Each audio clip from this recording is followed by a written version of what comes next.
All right, welcome to updates from the Science Pipelines.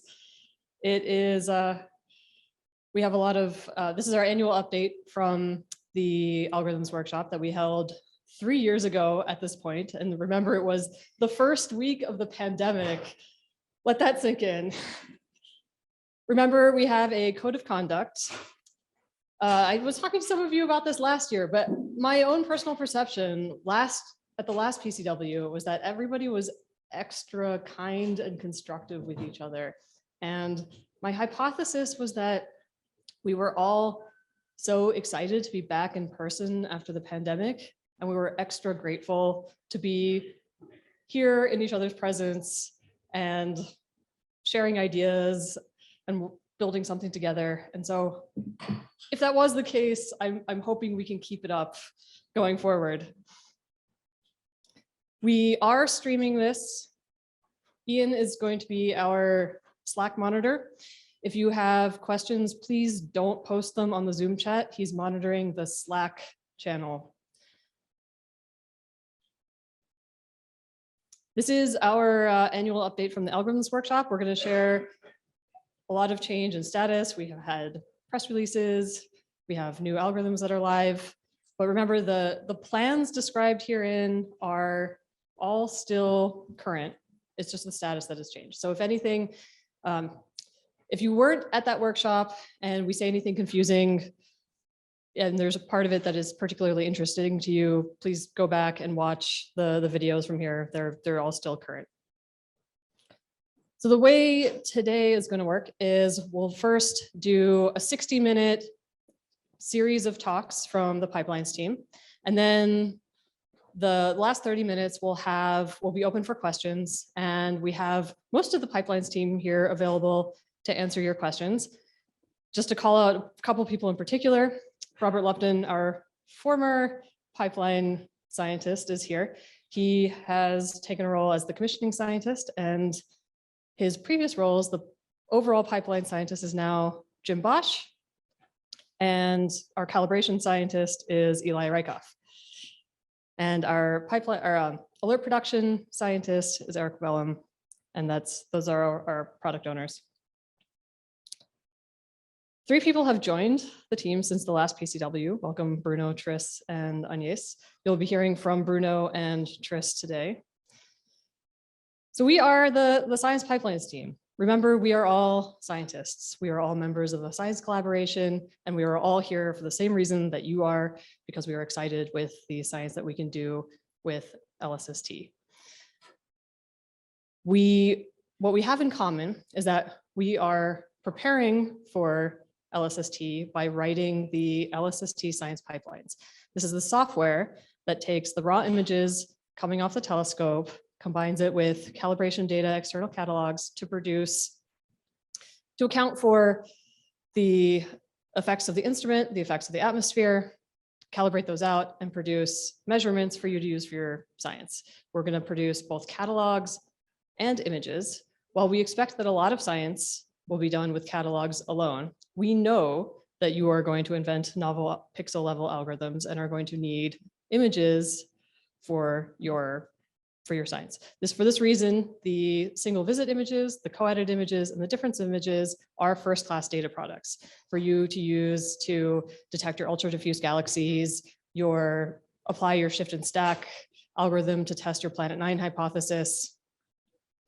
While we do anticipate you will need to, or you will be able to find ways to use these pixels to run novel image processing algorithms, we do not expect you to have to go back and apply new instrument signature removal, PSF models, or coads. We are fully committed to making it possible for you to do your science with our ISR, our PSF models. And this is because we are closer to the instrument. And for that reason, during commissioning, when time gets tight and the going gets tough, we promise that we will prioritize the elements of the pipeline that are closer to the instrument. These data products come to you in 2 flavors, fast and slow. Fast is the nightly alert stream. This supports science that requires rapid follow-up. For the rest of this talk, we're going to refer to this as AP, which stands for alert production. SLOW are the annual data release products. This supports static sky science and statistical studies of variability. So that includes the complete, fully calibrated light curves. And we're going to refer to that, when you hear us refer to DRP, this is what we mean, the annual data release products. So we have prototype pipelines in place, and they have evolved a lot over the last 10 years, and we expect them to evolve over the next. They've evolved a lot over the past 10 years, and we expect them to evolve over the next 10 years. During operations, we are committed to providing state-of-the-art algorithms, and we fully expect these to evolve. In the meantime, we are evaluating pipeline performance on Precursor Data, and performance so far is pretty good, but of course, we think we can do better. So how do we know how the pipelines are performing now? Pipelines consist of tasks. Tasks are the building blocks of pipelines. And within these pipelines, we run tasks specifically to produce plots and metrics that assess the scientific quality of the pipelines. So for example, one plot that gets automatically produced alongside the algorithms is the stellar locus. If you plot isolated stars in G-R versus R-I, the main sequence stars collapse into one dimension. The width of this so-called stellar locus has an intrinsic width because there's variance in the metallicity, but any width beyond that intrinsic width is due to extra photometric uncertainty. So this gives you an independent intrinsic measurement of your photometric uncertainty. The plots that get produced for every tract, which is roughly a region of the sky the size of a focal plane, has summary statistics plotted in one of the corners. So for example, the robust estimate for the standard deviation for this is 18 millimags. That's a metric. And these metrics are uploaded to Sasquatch. Sasquatch is the Rubin Observatory service for recording, displaying, and alerting on telemetry data and metrics. It's basically an influx DB instance with chronograph on top of it for visualizing and querying. And it does a whole bunch of other stuff too, like storing the engineering facilities database that lets you cross-correlate the scientific quality metrics with telemetry data. But this allows us to track take these collapsed metrics and track them over time as a function of pipeline version. We've had code that does this for a long time now. Since the Gen 3 middleware revolution, we have refactored this and redesigned it into a new package called Analysis Tools, which we announced last year. Analysis Tools was intentionally designed in a modular way so that the science community, you, could contribute plots and metrics that can be run as part of the science pipelines processing automatically.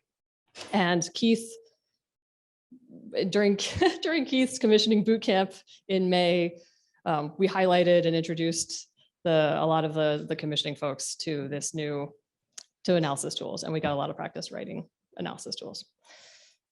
So analysis tools is not the only QA package ready for broader adoption.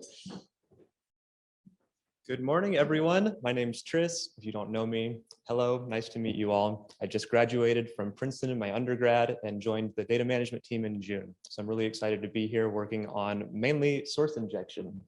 Lee, Sophie, Josh, amongst many others have been working very hard, and we're excited to announce that the source injection repo is now live. So you can take your source injection catalogs and put them into single frame or COAD level images. And here on the left, we have an example, a little snippet from the pipeline that shows how you inject a catalog into a COAD image. It takes an existing deep COAD, your catalog, you run the injection task, and then you get out an injected deep COAD, and you can just continue the image processing from there. One of the great things about the catalog side of things is that source injection supports Gaussian. So you'll be able to create all kinds of diverse catalogs that fit whatever your scientific needs are. There's also, very happy to say, there are very useful and easy to use utility functions. So you can create your catalogs, ingest them to the butler, do all kinds of things with Python or the command line. And speaking of the ease of use, like I said, I'm very new. I was happy though the past year over my last year of undergrad to work on source injection for my senior thesis. I had no stack knowledge, no understanding of any kind of image processing, but I was able to pick up the source injection package very easy thanks to all the hard work that the team has put into making it user-friendly. If you like quasars, that's what my thesis was about. Not what I'm here to talk about today, but come find me later and I'll talk your ear off about how much I love quasars. One of the non-scientific things that came out of my thesis, though, was a first look at the pipeline performance. So on the left here, we have the input versus output mag difference in millimags for my quasar models versus the magnitude. And it showed minimal magnitude offsets. Yay, we're happy, but there's still some offset. So we have more research to do. And that's where the current project we're doing comes in. Here on the right, we have 3 images. There's some HSC I-band images, and Yusra will talk more about the HSC images later. But I've got an original deep coad, an injected deep coad, and then the difference of the image. And you can see the lovely sources. Instead of quasars now, I'm putting in star and Sursic models.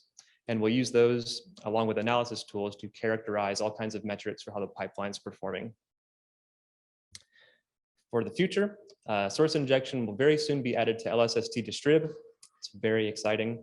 We'll also be transitioning all of the older legacy fake source code to the current source injection repo code. And like I've mentioned before, we'll be using the source injection repo to validate difference image functionality. And we'll do that with some regularly reprocessed catalogs based on work from Huang et al. In 2018. And again, we'll be using analysis tools to create all of those metric and plots to help us understand how the pipeline's performing. Thank you, everyone. I'll turn it back to Yusra now.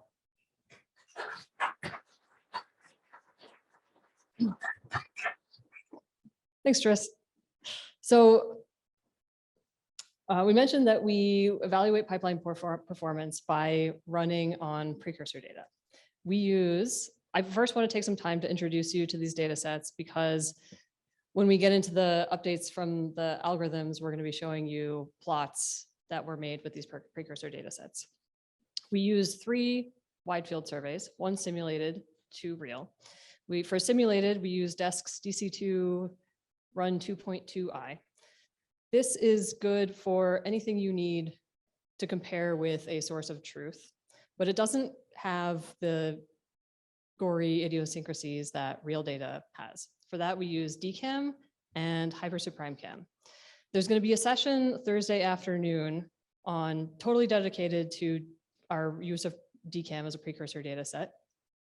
So this is actually going to be the last we talk about DCAM at this session. On Thursday, both Meredith and Lee are going to show you plots of pipeline performance running on DCAM precursor data sets. For HyperSubPrimeCam, we have found this extremely useful because it goes deep, as deep as we expect from LSST. And this has been really valuable to develop our intuition for working with this deep data. And our newest precursor data set is Rubin Oxtel Lattice. Oxtel, its original purpose was to be a spectrograph to measure the atmospheric transmission for calibrating LSST. However, it can also be used as an imager. And right now, its value to us is that it's real data from the observatory, and it's a real chip, same as used on LSST camp. So it's been extremely valuable for refining instrument signature removal, or ISR, over the last year, which we'll tell you about later. Okay, so you can run pipelines on precursor data sets to 2 ends. You can either hold your data fixed and vary the pipelines in order to probe how changing algorithms or configurations affect the scientific quality, or you can hold your pipelines fixed and vary the images by tweaking hardware. to demonstrate how changes in hardware, your system, affect image quality. We've been doing the former for over a decade now, but this past year, we've really ramped up the second mode of using the pipelines to run on new images coming off of Oxtel in order to get ready for commissioning. So I'm going to talk about both of these in turn. First, the mode where we hold the data sets fixed for monitoring pipeline quality. We run data sets of 3 different sizes at 3 different cadences. We run hundreds of square degrees on an annual cadence. So these are in the form of external data releases and also internal reprocessing campaigns. External data releases are via the Subaru Strategic Program public data releases. The LSST Science Pipelines are the data release pipelines for the Subaru Strategic Program. And they have released 3 public data releases so far and are working on the 4th right now.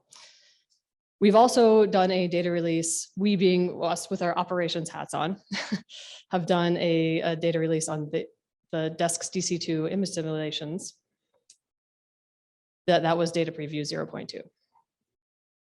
We also do internal reprocessing campaigns on a roughly annual basis to test the scalability of our data facilities, for example. And we're actually in the progress of doing one of these right now. We are reprocessing PDR2 dataset, which is approximately or on order 1,000 square degrees. And hot off the press from that reprocessing, it is one of Eli's heel sparse property maps showing the PSF limiting magnitude for R-band, for example.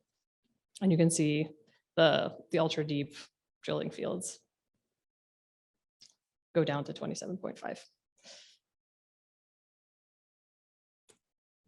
On a monthly cadence, we process 3 tracks of this. So on the order 10 square degrees.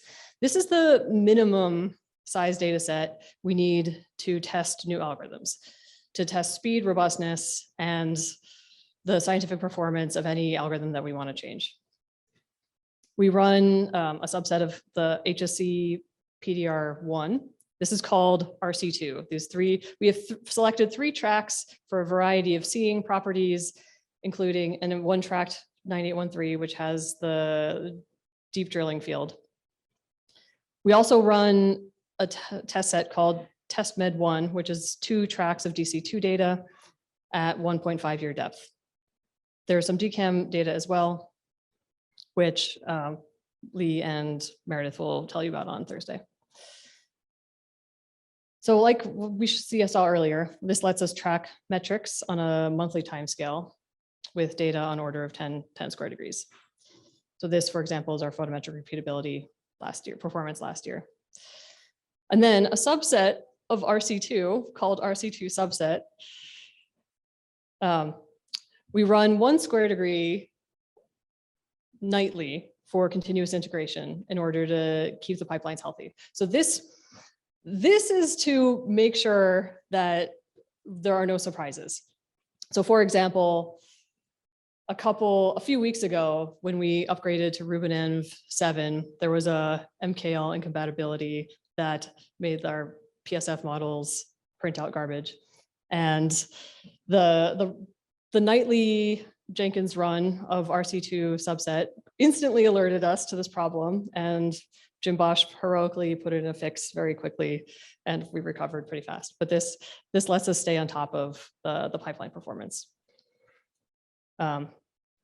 We also run a few single CCDs with the alert production pipeline and record nightly metrics of DIA false positive rates, and also including the runtime metrics.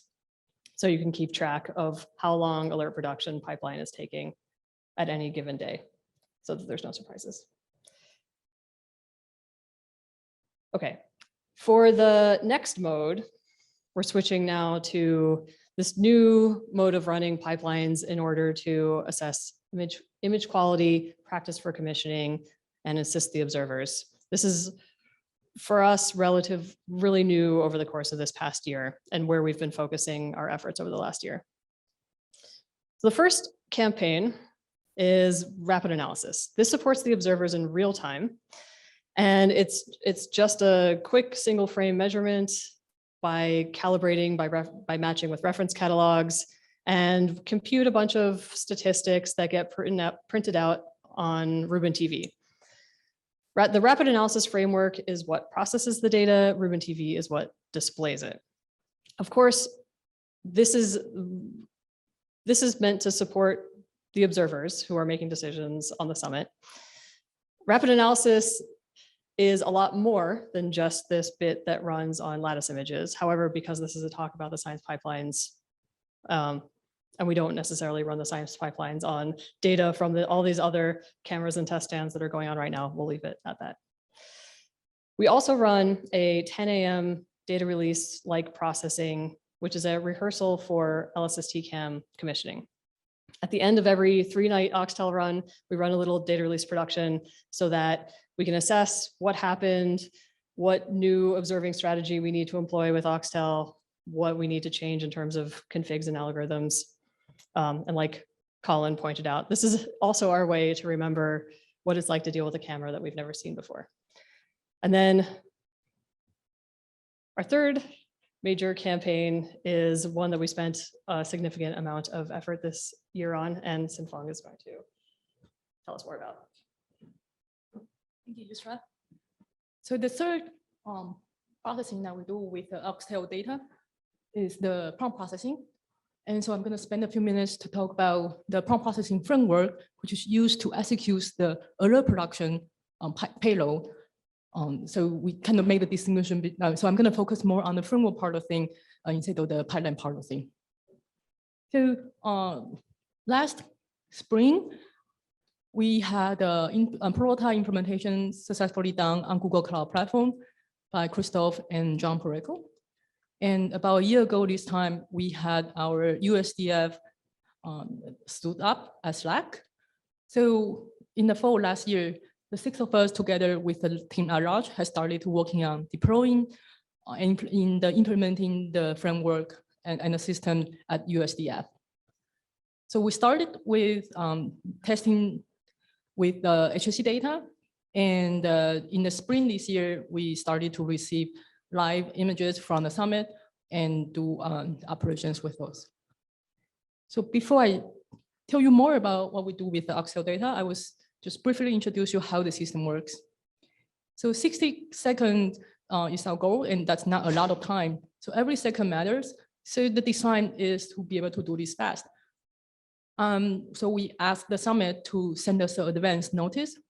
So when they are planning some observation, the script queue will send us the notice. We call it the next visit message, basically to talk about what is going to happen in the visit that's coming next. So this message contains information such as where the telescope is going to point, which filter is going to be used, this kind of information that's useful for us to get ready, get the compute ready at USDF. So on the execution framework we are using for this, we have chosen to use Knative, which is a Kubernetes-based serverless framework that could be event-driven, and it could auto-scale based on the demand. So once we get the next visit message, and for each detector image, we would trigger a worker that start to get the environment ready, pulling all the data that's necessary to process it, such as the calibrations, the templates, reference catalogs. So the compute worker will just be there ready. Meanwhile, the image is taken on the summit and then get shipped to USDF. Hopefully, once the image is arriving at USDF, the compute could process it right away as quick as possible and get the outputs out as soon as possible. So the main output that you guys all probably care most would be going to be the alert string. Besides that, we also get the update in the alert production database, and also we have the data products sent back to the central bottle repo, and also get metrics sent back to the summit. So you will ask, how does that work in real life? So in March this year, during JTM, the bunch of us went down to Chile, and we used the chance to actually connect it everything and deploy the production environment to process lattice data.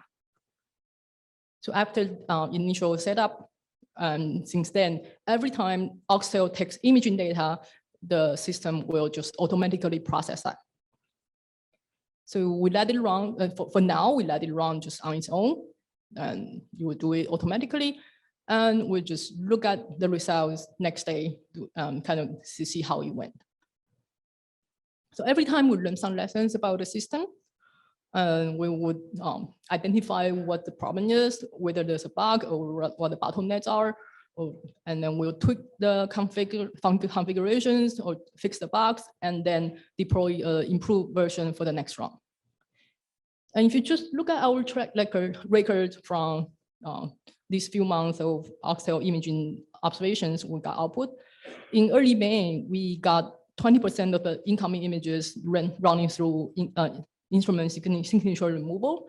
In late May, we got 76% of the incoming images running through single frame processing. And in July, we got almost all of the incoming images running through pipeline, and the APDB got updated. So we have been making good progress on this, and we're still working on this, and development still continue. We know like a lot of this still need to be do, but it has been like a good milestone made by the team. And one of the next thing that will be hooked up soon, hopefully, is the alert distribution. And then Bree will tell you more about alert distribution.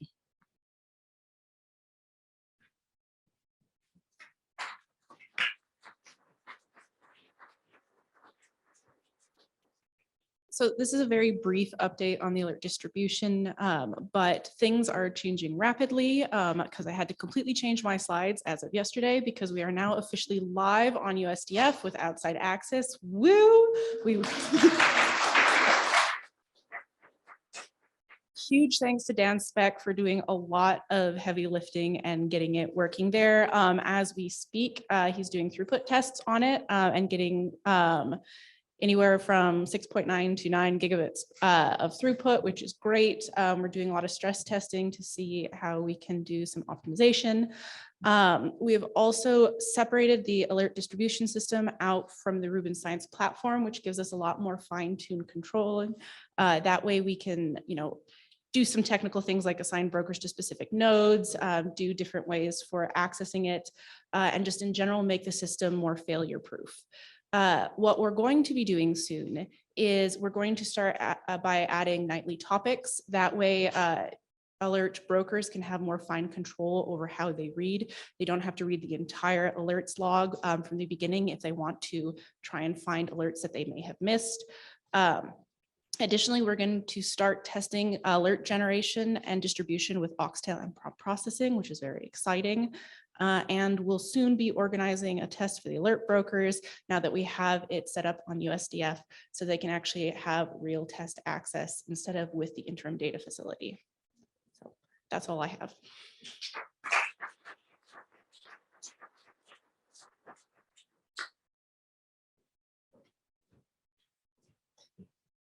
Okay, now that you know all the data sets that we run on and the contexts and modes in which we run them, we're going to go spend the next 30 minutes on updates to all the components that we had discussed in the algorithms workshop and current status of them right now.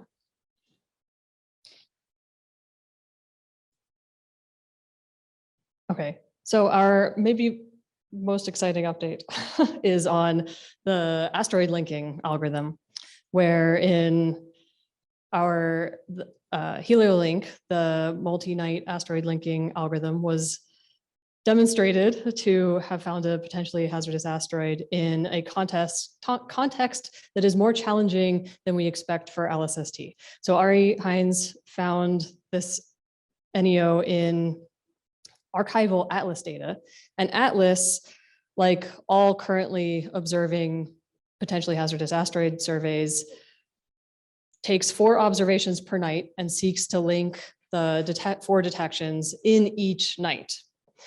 This particular asteroid was observed for 4 times for 4 nights, but on one of those observations, it wasn't detected for some reason or another. So there were only 3 detections per night, which is why it wasn't detected in the default standard processing. So ARI, when we applied HelioLink, the Science Pipelines multi-night asteroid linking algorithm, it was able to link the nights together and find this asteroid. When ARI submitted it to the Minor Planet Center, they quickly confirmed it with Catalina and Panstars, and Joachim Moyens at UW also confirmed it with ZTF data. They then released a press release announcing it, and this is a great demonstration of HelioLink's ability to link asteroids in a very challenging context. Congrats, Ari. We also implemented the reliability scores into the alert production pipeline. So this, once upon a time, we called this the spuriousness scores, and this is essentially the real bogus algorithm. So this is now live in the output catalogs, and we're continuing to improve performance and test on precursor data sets. In deblending and detection, you'll remember last year, we had started using Scarlett Light.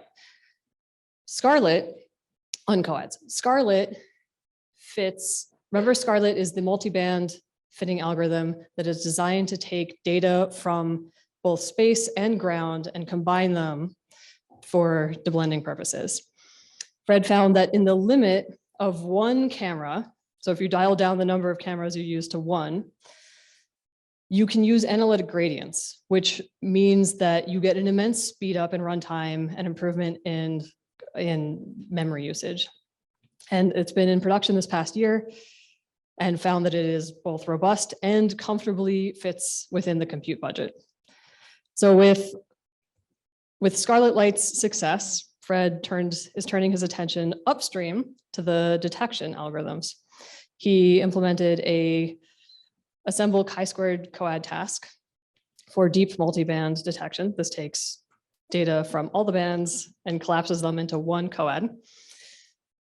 This is a very, very preliminary assessment of how this affects completeness on DC2 data where we have truth.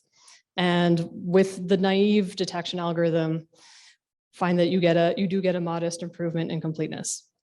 So he's going to continue by adapting the detection algorithm for these likelihood images. And eventually, when we have edge-free small cell coads, we can explore options like Kaiser coads and combining perhaps chi-squared and Kaiser coads for deep detection. For shear estimation, I'll just say there is a topic dedicated to this run by Arun, and Jim will be there too, on Friday at 9 a.m. The major update is that the data products definition document now formalizes the plans to use meta detection to measure shear. And this method runs on carefully constructed coads. We have prototype small cell-based coads right now, edge-free coads right now, and we are working. This is the algorithm with which we are most closely working with DESC to collaborate on solutions. PSF modeling. Okay, some history. Back in 2020, we used Emmanuel Bartin's PSFX on coads, and there were regions. So this is data from Hypersa Prime Chem, many hundred square degrees roughly. And there were regions where we had exceptionally good seeing, and PSFX did not like undersampled PSFs. And so we had these regions where the residuals, the model PSF size minus the measured point source size, was very wrong. And last year, we announced that we now use PIF in production. PIF is PSFs in the full focal plane. This is the algorithm developed by Mike Jarvis and Josh Myers for the dark energy survey. And you see that the PSF size residuals are much improved. These outlier spots are gone.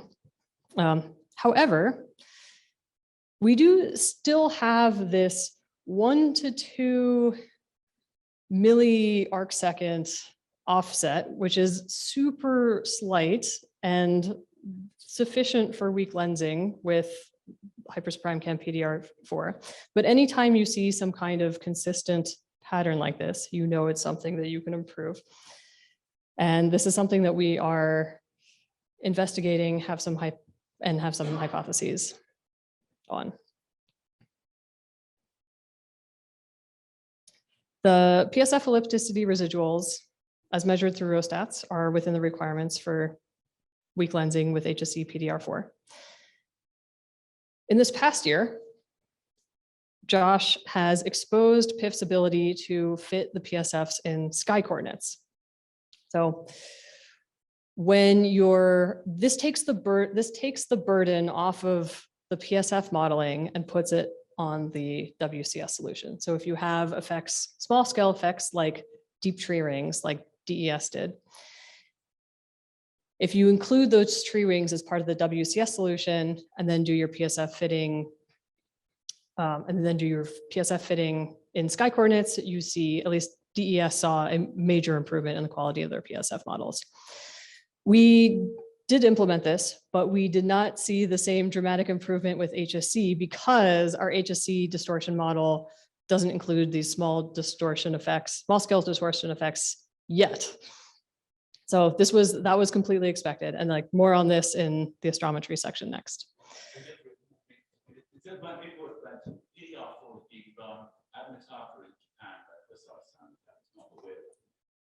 That's right, yes.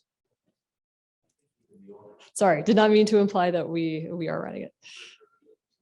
Oh, yes. So yes, the comment was that I used the pronoun we to running PDR4. It is not, we LSST are not running this.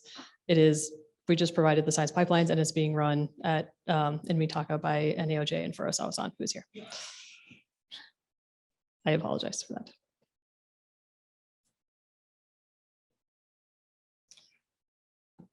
Okay, PIF has, in the meantime, work has continued on PIF. There are, on the VDES side, new pull requests for PIF modules for more physical PSF and composite fit PSFs. And Josh tells us that DES will be using chromatic PSFs for year 6 data release. And this will be, because we use PIF, this will be available to us as well. Okay, astrometry. This past year, we have switched from using Joint Cal as our default astrometry fitting algorithm to Gary Bernstein's global astrometry fitting algorithm from the Dark Energy Survey. This has several major benefits, one being the computational scalability. So we find that these plots show that both runtime and memory usage are improved for what we call the GBDES.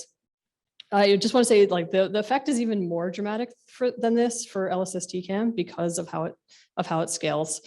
Joint Cal got, when you increase the number of visits, it would get slower and slower and slower and use more and more memory. So this was especially important in the limit of having many, many visits. We also have improvement in the average residual as a function of position on the focal plane with GBDES. You can move to a higher order model, which leads to a better fit of the HSC camera distortions. This is hot off the press from our internal scalability test with PDR2. So this is AM1 is one of the science quality metrics that assesses the astrometric repeatability. It's the distance between pairs of stars. So if you have 100 visits, you take a pair of stars and measure the distance between them, and then take the RMS of that distance, which is what we call AM1. And we find that even if our measurement of AM1 right now doesn't include parallax and proper motion, because remember the stars actually do move relative to each other, and we know how much they move relative to each other. Even without including that effect, we find that our astrometric repeatability is well below the design goal and approaching the stretch goal for astrometric repeatability. GBDES also allows you to fit parallax and proper motion. Here, Claire is showing the PSF, the RA fit residual as a function of magnitude with and without proper motion and parallax fitting. And we have switched to using the Gaia DR3 catalog instead of the DR2 catalog, which fills in a lot of gaps that we had in our reference catalog. Okay, so next steps, we're going to test scaling with fitting the astrometric model globally or on zones rather than the current track-based fit. And we're also going to start updating HSC camera models with a subset of the data, likely a dense dithered star field, and then fixing that for most of the visits. And so when we have this updated distortion model, we should start seeing the improvements from the fitting PSFs in sky coordinates.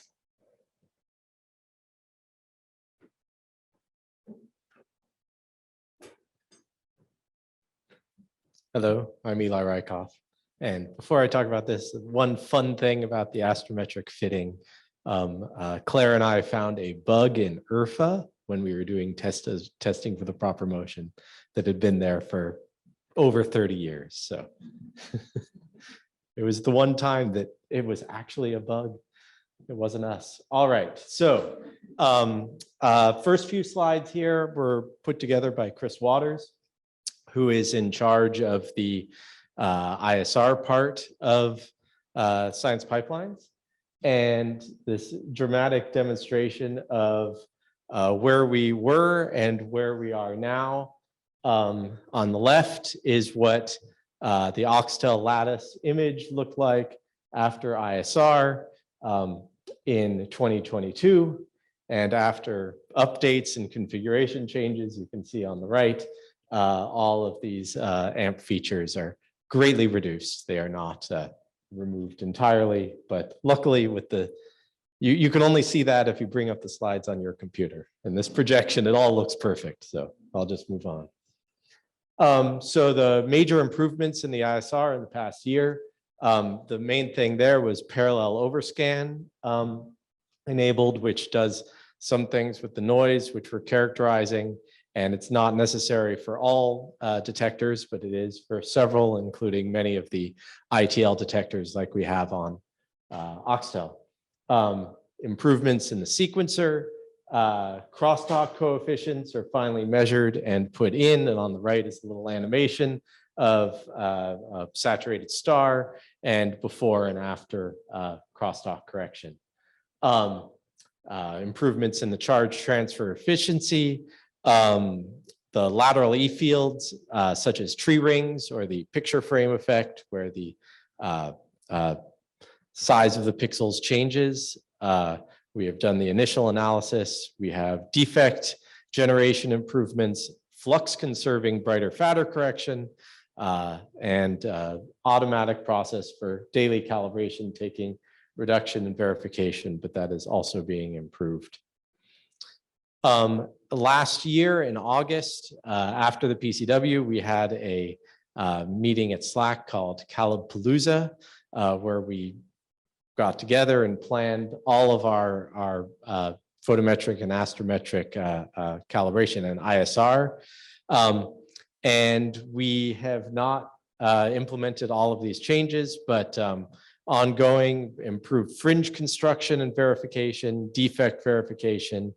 We need to add metrics. We've got notebooks which come out, it's called CP Verify, but we want to make sure that the numbers go into the metric databases, and then on the chronograph and all those plots that Yusra was showing, you can see in the afternoon calibration, check out how everything is looking and just track that day to day. We are revamping the way we do flats into background flats. I have very little time to talk about how this all works, but star flats and reference flux flats using dense dithered star field, and then later the collimated beam projector. We will be working on monochromatic flats requiring either the monochromator on Oxtel or the big laser on the main telescope, and specifically tracking dust changes in a separate thing to kind of factor out what's going on with the dust and what's going on with QE changes or anything else. And then we are also working on, this is a lattice image, which what we call the waffle, or maybe Merlin calls the waffle, some straight light feature, and we are building a pinhole filter to check the origin. So that's for ISR, for photometric calibration. So we are using the forward global calibration method, FGCM. This is part of standard processing for HSC. This was worked on by Dave Burke and myself for DES. And here is a picture of how DES year 6 compares to Gaia DR3 G-band, and we are getting basically over everything but the corner of the footprint better than 2 millimag uniformity. And you can see features there, most of which are in the Gaia. So it's better than 2 millimags. And in HSC, we're getting 5-6 millimag repeatability, which is very nice. So one of the other things that FGCM provides is illumination correction. So this is essentially the reference flux flat. And it determines this during global calibration. But where we are moving is we are factoring this out and determine it from a dense dithered star field or the CBP. And these are large effects. This is the illumination correction on HSC R2. This is probably from PDR3 processing. And it is, this is millimags. So this is even after factoring out the Jacobian of the WCS. That's a 8% effect over the field of view, and it would be nice to have this taken out first. It makes all the other calibrations a lot smoother and a lot easier, and that's where we're going to be moving. Where we're going, we are standing up this compensated Gaussian photometry. This is a fancy local background subtraction with Nate Lust. And that code is written, but the metrics coming out are not as good as I would like. And that's partially related to, it has effects on the single frame star selection. And Arun is working on this because if we are not selecting stars well in the single frame analysis, and those are what are being used for the photometric and astrometric calibration. And we don't have access at that point to the deep coads. And when we get for HSC, and especially, which is what we're working on now, Gaia really isn't deep enough to get us all the stars that we need. So we need to bootstrap that ourselves, and we are improving that. And then standing up FGCM Cal for the lattice photometry. Here's a recent run of what the illumination correction looks like on the one lattice detector, and we're getting about 1.2% repeatability. I'm hoping that we can do better on lattice, but there are some other issues that we're dealing with. And then where we're going, Jim, John and I are working on our great calibration refactor to simplify the pipelines for both alert processing and the data release processing. And the first stage has been completed. Need to, as I said, the compensated Gaussian and the improved star selections. and then move that reference flux flat into this, and that'll get us closer to a very nice clean PVIs, process visit images. Working on ingestion of the LSST CAM lab data, we have wonderful vendor measurements of the filter as a function of position, and that I'm working with Steve Ritz, and then knowing what we know from the lab from SLAC and BNL of the detector quantum efficiency. And we will be remeasuring this in situ with the collimated beam projector and with monochromatic flats with the laser when we are on the telescope, but it's really nice to have a baseline of what we expect right now. And we'll have mirror reflectance data when we finally make that triple silver decision. And then finally, how to handle the chromaticity downstream with our regular coads that we do now. This is very difficult, but the cell-based coads, which you've heard of, which are simple edge-free small coads, and they're all these small little patches share a PSF, common PSF in the coad. They also share a common transmission function. And this turns any chromatic corrections that you need in the coads for whatever arbitrary SED into a very simple multiply and sum operation.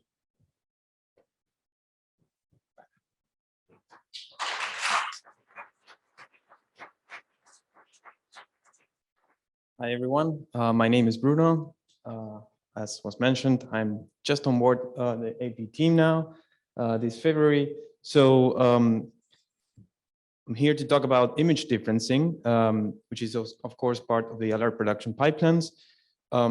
So talking about where we have been before, our difference imaging pipelines have been using basically a port of LR Unloptum hot pumps implementation in the stack, almost to the version 20. Here I'm showing you results using DC2 precursor dataset.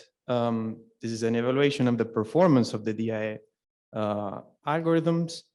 On the right, I'm showing you the efficiency of detection as a function of the signal to noise ratio of the sources, of the transients.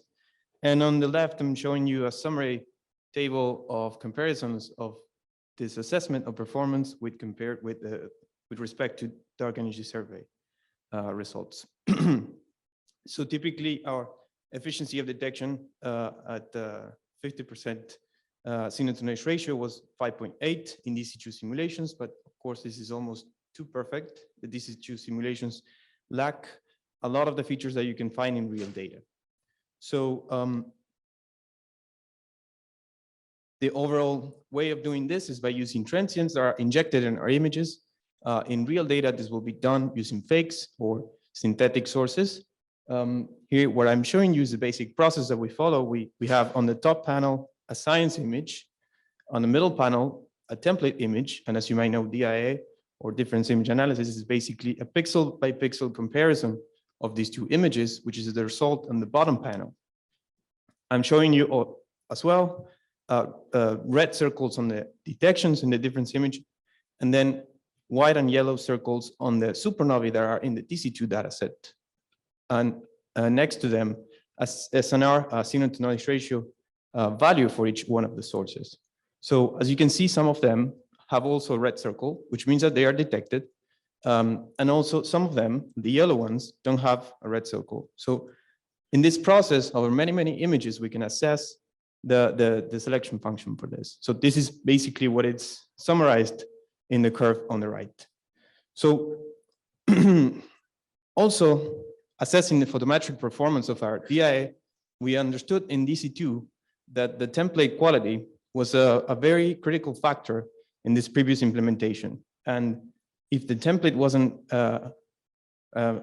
having a PSF that was narrow enough, then we could have biases. As you can see in the top panel in the U-band, in DC2, by chance, the first year of the simulations had very bad weather, and it was useful as a case of where the templates are not good enough. And in R band, you can see that the flux fold distribution, when measuring the fluxes of the transients, are not biased in comparison. So clearly we were dependent on the results on the template quality.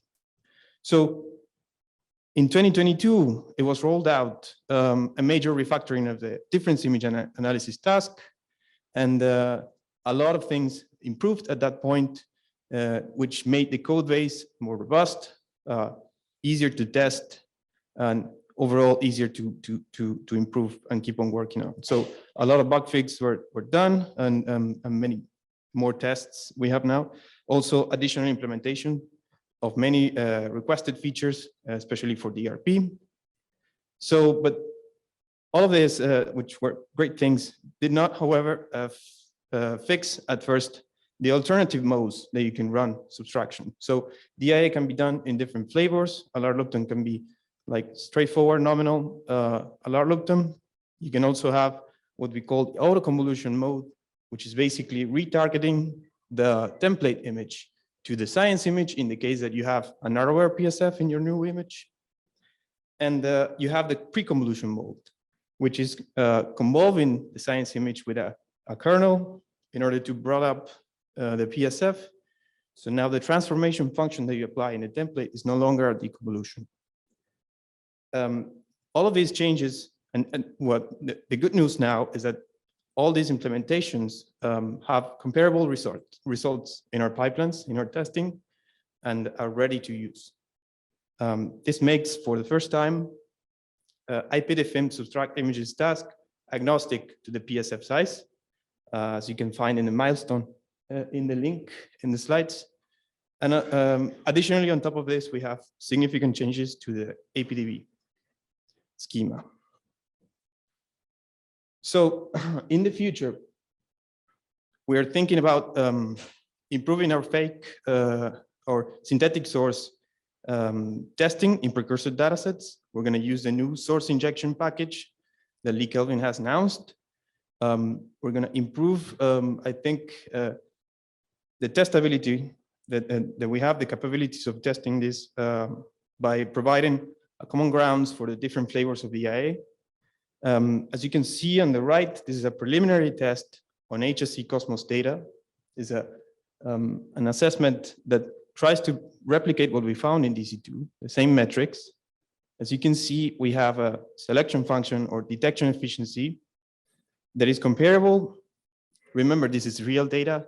So there are many other things that we need to understand, but the overall result of SNR at 50% is 4.6. So it's significantly, well, not significantly, but a bit lower, but at least comparable to what we found in DC2. Still, we have work to do with the fluxes. As you can see in the flux pool distribution, we yet have to understand a bit our results. But I think with the new implementation of the fakes and this new task refactoring, progress can be made more quickly, and we can get our AP pipe with fakes. We can use it to develop faster and better. So yeah, stay tuned for this.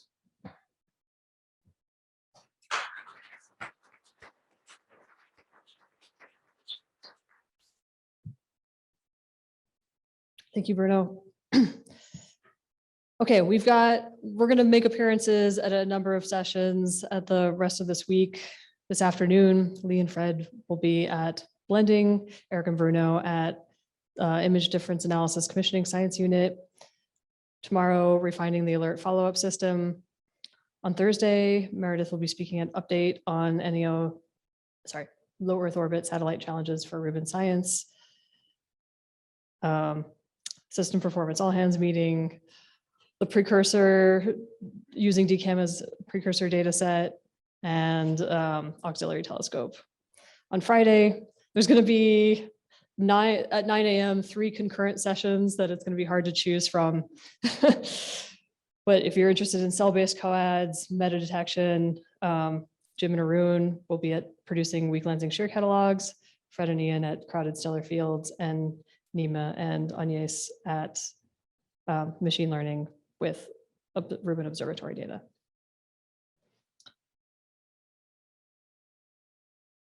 So I guess to wrap up, I'll say, given our evaluated performance on precursor data and our ability to improvise over the last year with oxtail data rolling off the observatory. We are confident in our ability to get the pipelines ready for LSST CAM in a year. I don't have this up on the slide, but if you're curious about any scientific performance that we didn't talk about, if you Google HSC PDR3, that'll take you to the HSC PDR3 data release site, where they produced a number of really amazing analyses and scientific performance plots, which you can view about the scientific performance. The pipelines using them, it's a few years out of date at this point, but still fairly valid. And yeah, and I just wanted to thank the HSC collaboration for all that we have learned from them over the years. Thank you. And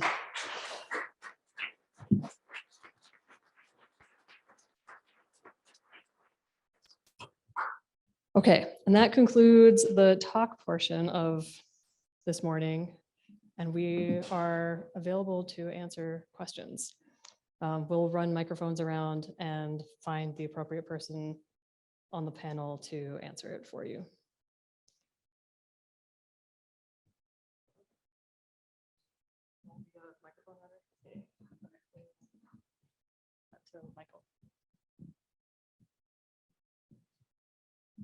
I think this is a question for Bruno.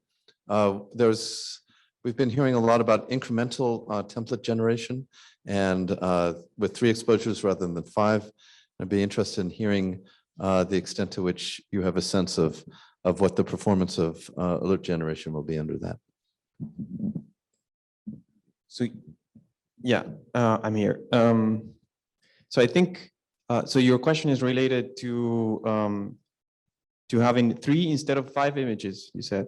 So I would like to take a look into that. I haven't tested such a thing using so low number of images in the coads. Our DC2 test was, I think, using overall 20 or something like that in average. But I believe that given the performance that we see in the different algorithms with the different flavors, my first thought would be that performance should be similar. There are differences, of course. Using for instance, a pre-convolution will give you, will have to mask the edges of the image, so you would lose some area. That's so far the state. But I think results should be similar. Yeah, but it will definitely need to be looked at.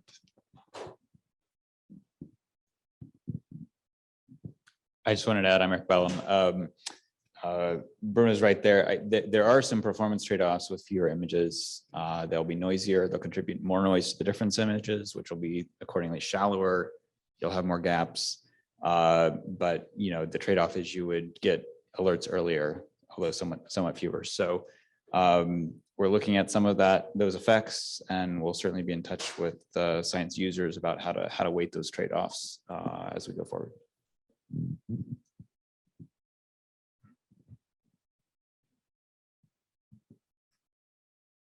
Hi, Eric Huff. So how much source injection do you actually plan to do over the survey footprint, and how comprehensive of coverage of the sort of space of potential source properties do you expect that will be?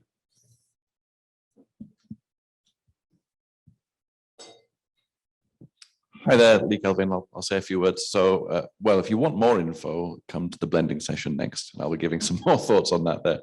But in brief, we do plan on picking up the synthetic catalogs produced by Huang et al. 2018, where they describe 150,000 synthetic sources. We plan to inject those on a regular basis, and they'll be processed regularly, and then we'll generate tests of astrometry, photometry, various other things on those data. But we are keen to engage with the broader science communities and users to kind of think of things that we could test outside of our immediate scope. And the great thing about the analysis tools package is that people are empowered to come and contribute to that if they so wish, and all the data will be available. So yeah, we should definitely talk more about that. To expand on that a bit, while we do plan to do this regularly for small areas of sky. We might be able to find a way to like include those small areas of sky in data releases. We do not have plans to inject fake sources over the whole survey per footprint or release fake sources on that scale. I think it's just, we can't produce two versions of the object catalog, and we can't make the only version of the object catalog contaminated with synthetic sources.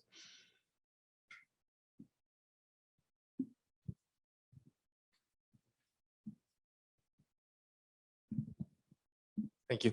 Francisco Forster. So I have a question regarding the alert stamps. So playing with the alert stamp from CTF, we have found that the alert stamp is not just for looking at the PSF, but also looking at the context. The context that you see in the stamp can be used to classify alerts very quickly. And we have shown this in Alerts Broker. So we propose, there's a paper in FJ letters, that to use a different representation for the stamps, there is a multi-resolution representation with the same number of bits, but including small scales and large scales. So the question is there any room for this to happen? I know it's a lot of change, but we show that you really can get rid of things that otherwise would be impossible or very difficult. So. Hi, Francisco. Zarek. Obviously, we've had conversations about this for some time. I think it's still something that we're considering. It's not something we've adopted. The trade-offs, I think, and we can talk about this more in the session tomorrow as well. I'll be there. The trade-offs, I think, the larger footprints certainly help. There's a few alternatives you can explore and thinking about classification. One is, using the templates that are available to get the local galaxies. If you're concerned about glints from rotating space junk, which do show up in ZTF and certainly will in Rubin as well. We are making plans to flag those during our own processing of that, so that it isn't just left to the brokers to deal with those downstream. A concern that we have that I think we should discuss and explore is in terms of how to serialize those multi-resolution stamps. We like having the fits cutouts that are sort of easy for folks to use with familiar tools. I'm not certain as of this moment what the impact of using multi-extinction fits or something for the multi-resolution would be on the space that would require. I was going to work on it tonight so we could talk about it tomorrow, but I think there are a few different pieces there that I think we need to look at sort of holistically as we move forward. Hey, this is Wes Fraser, Herzberg Astronomy and Astrophysics. Just wondering, in your injection and difference imaging efforts, how many solar system objects are included? And if the answer is 0, what can we do to facilitate that effort? I guess the silence means 0 as a start. It's a little more complicated than that, Wes. I'm just thinking of the AP efforts now, which is we're mainly focused on sort of generic point source recovery rates, which is to say, we're within, when AP is characterizing detection efficiencies, we're thinking about, recovery as a function of signal to noise. We're not necessarily trying to do kilonova light curves or supernova light curves. That's more of a science, in the realm of the science users. We do have some code for injecting trailed sources, which are especially relevant for obviously solar system objects that I think we need to scale up and make sure is working in the source injection package and sort of is being processed regularly. If there are other considerations you're thinking about, I'm happy to talk about those, or with Mario, obviously. We do look at, simulation level recovery of orbits and so on, but not necessarily at injecting those into individual images. I guess the thing that comes to mind is detectability of not point sources, which is the majority of things that we'll find. Again, we have the ability to inject anything that Gaussian can support, but we certainly tested trails. I think comments and extended stuff, we should understand how to include that in our testing as well.